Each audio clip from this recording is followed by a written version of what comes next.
بسم اللہ الرحمن الرحیم۔ السلام علیکم ورحمۃ اللہ وبرکاتہ۔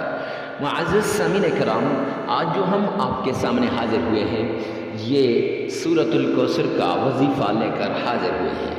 صبح نہار میں سورۃ الکوثر کو 41 مرتبہ اس طریقے سے پڑھیں جیسے ہم آپ کو اس ویڈیو میں بتائیں گے، تو انشاءاللہ آپ کی ساری حاجات پوری ہو جائیں گی، ساری تکلیفیں دور ہو جائیں گی، ساری مصیبتوں سے چھٹکارا مل جائے گا، ہر جائز حاجت پوری ہو جائے گی، ہر تمنا پوری ہو جائے گی۔ معزز سامعین کرام، جو انسان بھی اس عمل کو کرے گا انشاءاللہ دنوں کے اندر کروڑ پتی بن جائے گا، لاکھ پتی بن جائے گا، ارب پتی بن جائے گا۔ مطلب یہ کہ اللہ سبحانہ و تعالی رزق کی بارش کر دیں گے، دولت کی بارش کر دیں گے، ایسی جگہ سے رزق دیں گے، ایسی جگہ سے دولت عطا کریں گے کہ اسے پتہ بھی نہیں ہوگا کہ یہاں سے دولت آ سکتی تھی، یہاں سے رزق مل سکتا تھا۔ معزز سامعین کرام، تو رب ذوالجلال کے پیارے نام کے لیے اور اللہ سبحانہ و تعالی کے پیارے قرآن پاک کا یہ عمل ہے، اور قرآن پاک کی وہ پیاری سورت جس کے بارے میں تاجدار مدینہ جناب محمد مصطفیٰ احمد مجتبیٰ رسول عربی صلی اللہ علیہ وسلم فرماتے ہیں کہ جس انسان کے پاس سورۃ الکوثر ہو اور وہ پریشانی میں ہو، ایسا نہیں ہو سکتا۔ جس انسان کے پاس سورۃ الکوثر ہو اور وہ اس کی حاجات پوری نہ ہوں، ایسا نہیں ہو سکتا۔ معزز سامعین کرام، سورۃ الکوثر کا وہ نایاب عمل ہے جس کے ذریعے سے ہر مراد پوری ہوتی ہے۔ معزز، جب بھی آپ تکلیف کے اندر ہوں اور جب انسان تکلیف میں ہوتا ہے اور مشکل میں ہوتا ہے، دنیا کے سارے راستے بند ہو جاتے ہیں، تو اس وقت انسان کو پتہ چلتا ہے کہ کون اپنا ہے اور کون بیگانہ ہے۔ اپنوں کا بھی پتہ چلتا ہے اور بیگانوں کا بھی پتہ چلتا ہے، اور جو لوگ انسان کے ساتھ مشکل کے وقت کے اندر کھڑے رہتے ہیں، تکلیف میں کھڑے رہتے ہیں، تو ان کا بھی اس وقت پتہ چلتا ہے۔ تو جب آپ کے ساتھ بھی ایسی سچویشن آ جائے، خونی رشتے بھی ساتھ چھوڑ دیں، تکلیف دینا شروع کر دیں، تو آپ نے مایوس نہیں ہونا۔ مایوسی گناہ ہے، اللہ کی طرف متوجہ ہو جانا ہے، اور اللہ سبحانہ و تعالیٰ آپ کو سب کچھ عطا کریں گے۔ معزز سامعین کرام، اس وقت آپ سورۃ الکوثر کا یہ نایاب عمل کر لیجئے گا۔ اب یہ عمل چلتے ہیں عمل کی طرف۔ عمل کی طرف جانے سے پہلے ایک ریکویسٹ کر دوں کہ کمنٹ سیکشن کے اندر آپ نے لکھنا ہے، یا اللہ تمام مسلمانوں کی ساری پریشانیوں کو دور فرما دے، یا اللہ تمام مسلمانوں کی پریشانیوں کو دور فرما دے۔ جب آپ یہ لکھیں گے تو ارے مفتی صاحب لکھنے سے کیا ہوگا؟ تو معزز سامعین کرام، اس کے لکھنے سے کیا ہوگا؟ اس کے لکھنے سے یہ ہوگا کہ آپ کی جائز حاجات پوری ہوں گی۔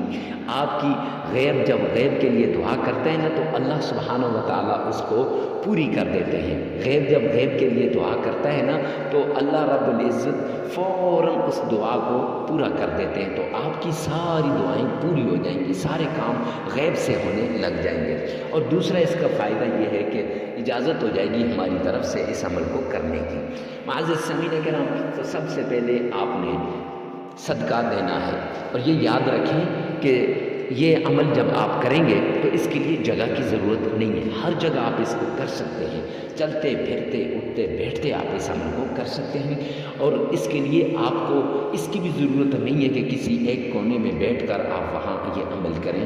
تو آپ چلتے پھرتے اٹھتے بیٹھتے کر سکتے ہیں، گھر میں ہیں، گاڑی میں ہیں، بنگلے میں ہیں، یا آستانے میں یا خانقاہ میں ہیں، اور دنیا کے کسی کونے پر بھی آپ اس عمل کو کر سکتے ہیں۔ امریکہ کے اندر USA اور UK اور کینیڈا، جرمنی، نیپال، بھوٹان، ملائیشیا، جہاں کہیں آپ ہیں، پاکستان، انڈیا، جہاں بھی آپ ہیں وہاں آپ اس عمل کو بڑے آرام سے، سکون سے اس عمل کو کر سکتے ہیں۔ نہار منہ آپ نے اس عمل کو کرنا ہے، یہ یاد رکھیے گا، وقت کی قید ہے کہ نہار منہ کرنا ہے، یعنی فجر کے بعد۔ اگر آپ نے کچھ کھایا پیا نہیں ہے تو آپ 10 بجے بھی کر سکتے ہیں، کوئی ٹینشن کی بات نہیں ہے۔ تو معزز سامعین کرام، آپ نے صدقہ دینا ہے، غریب، فقیر، مسکین، محتاج کو ڈھونڈ ڈھونڈ کے صدقہ دینا ہے۔ جب انسان صدقہ دیتا ہے نا، تو اللہ سبحانہ و تعالیٰ کی طرف سے جو ہے اس کی مدد ہو جاتی ہے، غیبی مدد ہو جاتی ہے، اللہ کی رحمت متوجہ ہو جاتی ہے، اللہ سبحانہ و تعالیٰ کی طرف سے جو اس کے ساتھ جو معیت ہوتی ہے، نصرت ہوتی ہے، وہ اللہ کی حاصل ہو جاتی ہے، اللہ کی مرضی شامل حال ہو جاتی ہے، پرانی سی پرانی بیماری جڑ سے اکھڑ جاتی ہے، آئندہ آنے والی آفات، تکلیفیں، مصیبتیں سب کچھ ختم ہو جاتی ہے۔ تو آپ نے صدقہ دینے کے بعد، جب آپ نے صدقہ دے دیا تو پھر صدقہ دینے کے بعد آپ نے آقا کائنات نبی پاک صلی اللہ علیہ وآلہ وسلم کی شان میں عقیدت کے ساتھ، محبت کے ساتھ، شوق کے ساتھ، ذوق کے ساتھ اور سکون کے ساتھ آپ نے معزز سامعین کرام درود پاک پڑھنا ہے۔ جب آپ درود پاک پڑھ لیں گے تو انشاءاللہ اس کا آپ کو فائدہ ہوگا۔ تو جب بھی مشکل میں ہو تو درود پاک پڑھ لیا کرو، جب بھی مصیبت میں پھنس جائیں درود پاک پڑھ لیا کرو۔ تو آئیے میرے ساتھ مل کے ایک بار درود پاک پڑھ لیں۔ اللہم صلی علی محمد وعلی آل محمد کما صلیت علی ابراہیم وعلی آل ابراہیم انک حمید مجید۔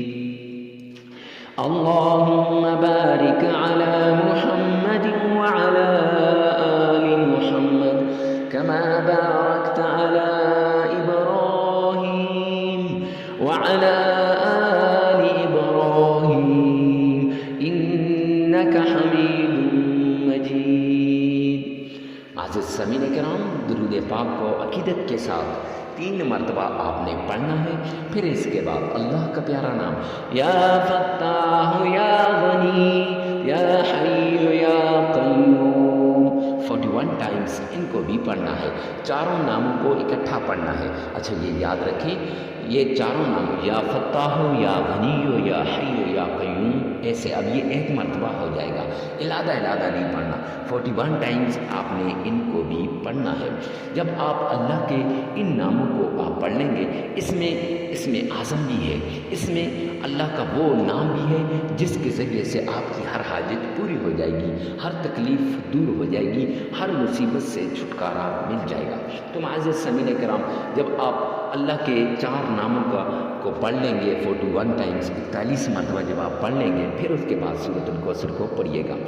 اعوذ باللہ من الشیطان الرجیم، بسم اللہ الرحمن الرحیم، انا اعطیناک الکوثر فصل لربک وانحر ان شانئک هو الابتر۔ یہ آپ نے پڑھنی ہے 41 ٹائمز، 41 مرتبہ آپ نے سورۃ الکوثر پڑھنی ہے، پھر 3 مرتبہ آپ نے درود پاک پڑھنا ہے، عمل مکمل ہو جائے گا۔ لگاتار 7 دن یہ عمل کرنا ہے۔ یاد رکھیں کہ عمل کے لیے جگہ کی قید نہیں ہے، البتہ وقت کی قید ہے کہ صبح نہار میں آپ نے کرنا ہے، تہجد کے وقت بھی کر سکتے ہیں، فجر کی نماز کے بعد بھی کر سکتے ہیں۔ ویڈیو کو ثواب کی نیت سے سب کے ذریعے اس عمل کا شیئر کرنا مت بھولیے گا، اور یہ بھی یاد رکھیں مرد عورت کے لیے اس عمل کو کر سکتا ہے، عورت مرد کے لیے کر سکتی ہے۔ اللہ میرا اور آپ کا حامی و ناصر ہو۔ والسلام۔